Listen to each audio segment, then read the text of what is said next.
Hey everyone, Pete Weber from Cool Clubs Atlanta for Swing U here today.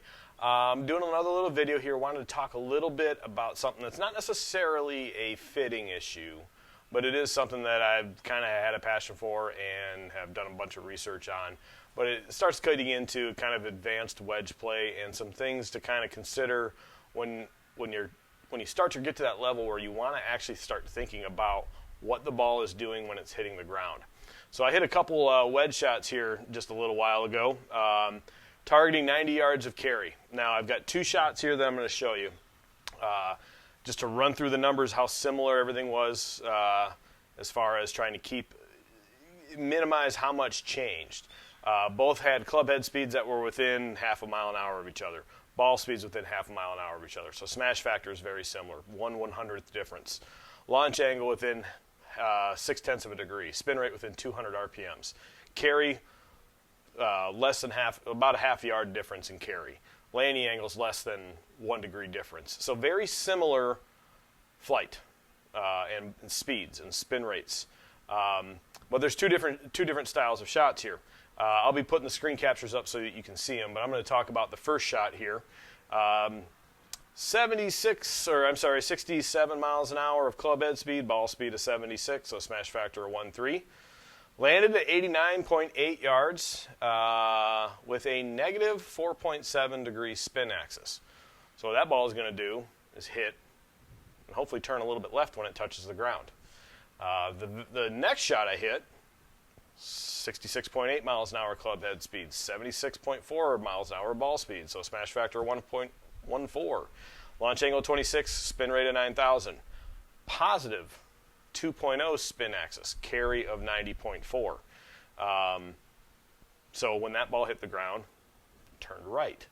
Had a little bit of rightward movement on it. Ultimately, I would have loved to have exactly matching spin axis on those, but so there are some things that are obviously very similar about this. But the way I actually approach this, and this is what I do in my wedge game, I hit two different clubs.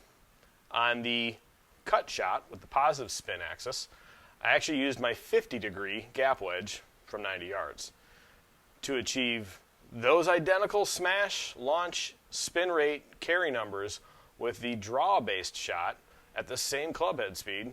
Actually, I hit my 54-degree.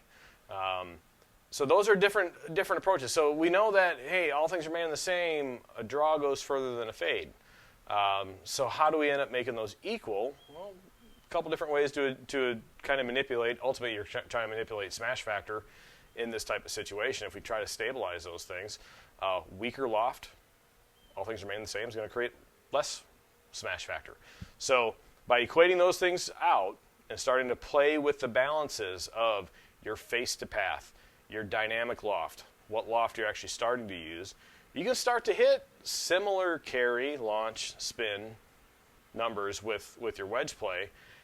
And if you start to think about, okay, what do I want that ball to do when it touches the ground, you start making some adjustments on any of those parameters, you can start to get similar numbers on everything, but change what the spin axis is doing, changing what that ball is going to do when it hits the ground. Hope you enjoyed that. You know, I could talk for hours about wedge play. I plan on doing a bunch of different videos on some of these things. It does play into fitting because some of this, if you don't have kind of correct gappings or the right type of sole design and bounce configurations within your wedges, some of this can be a little bit more difficult to try to achieve. So it does play into fitting, but it also does play into, okay, how do I try to advance my ability with my wedge play? To try to ultimately control where that golf ball is stopping. Hope you enjoyed the video. Look forward to talking to you next time. Thanks.